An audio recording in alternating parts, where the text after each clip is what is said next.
Stalkern var ju i vår vänkrets och vi hade gemensamma kompisar hade vi. Jag har träffat hans familj, han har träffat min familj. Det var ju en kompis.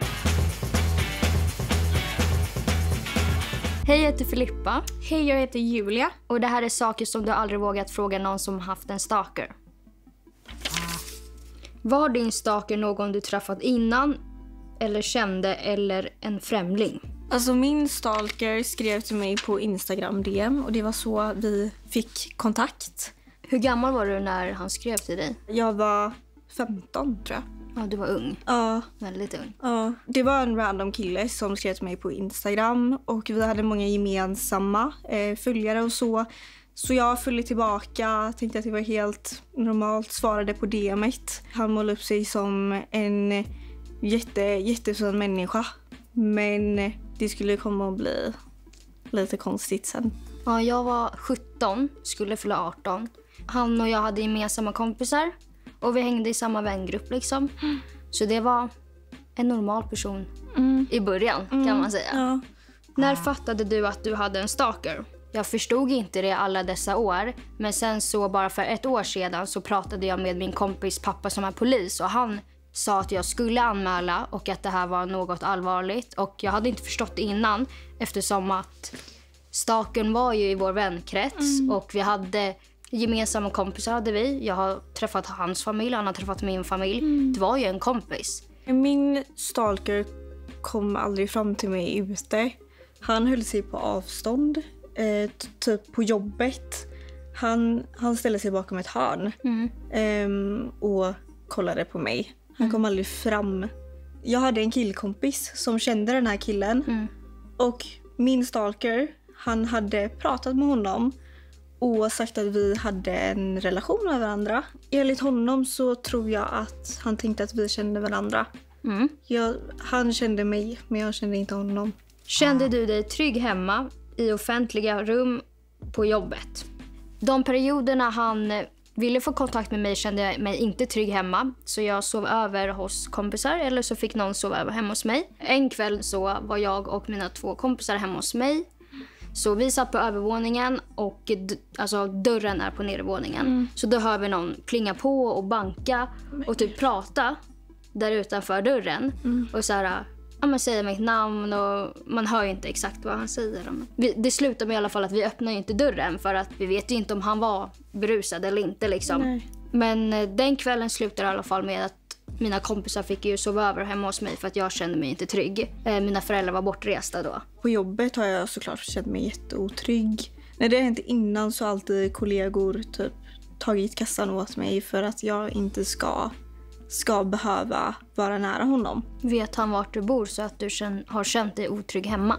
Ja, han vet vart jag bor. Och jag kan ibland fortfarande känna lite obehag typ hemma om man hör någon gå på altanen typ utanför så här i trappuppgången.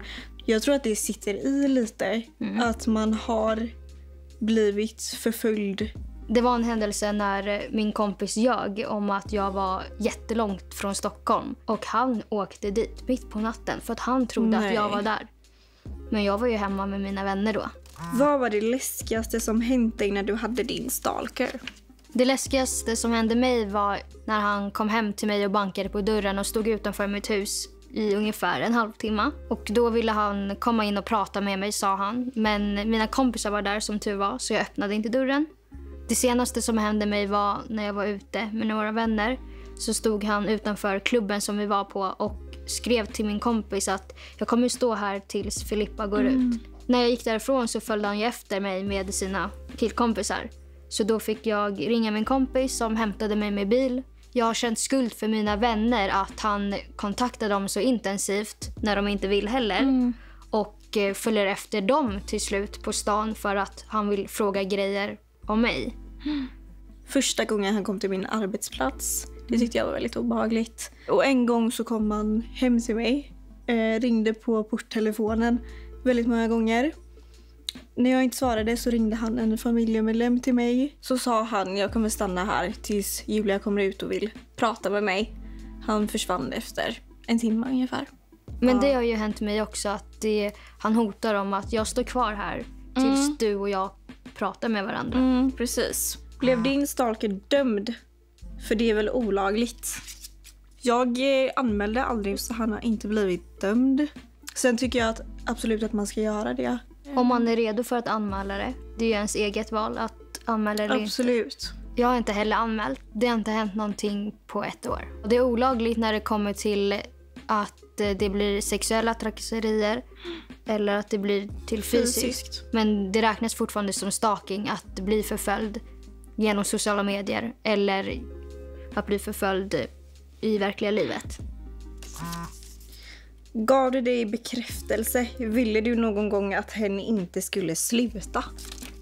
Det är klart man uppskattar en komplimang, men inte när det går över gränsen. Nej, jag var väldigt direkt att jag vill inte umgås med honom själv. Det visade jag på olika sätt med att säga det, skriva det och att blocka. Tycker ni att ni agerade på rätt sätt? Ångrar ni något eller? Absolut har jag haft ångerkänslor efteråt att kunde jag gjort något annorlunda, gjorde jag tillräckligt och man kände sig lite dum att jag fattade ju efter 3 år att det var en stalker och att det var allvarligt. Jag vet själv om nu i efterhand att jag kunde inte gjort något annorlunda. Nej. Jag blockade, jag pratade med det till mina föräldrar och till mina vänner pratade om det. Men det var en svår situation. Jag tycker i efterhand att jag kunde ha sagt ifrån mer. Gjorde jag någonting för att han skulle följa efter mig? Gav jag fel signaler? Eller typ, fast egentligen det är verkligen inte ens eget fel. Ja, precis. Det är inte vårt fel att en kille är helt jävla störd. Tack så jättemycket för att ni kom hit och svarade på alla frågor. Tack så mycket. Tack så jättemycket.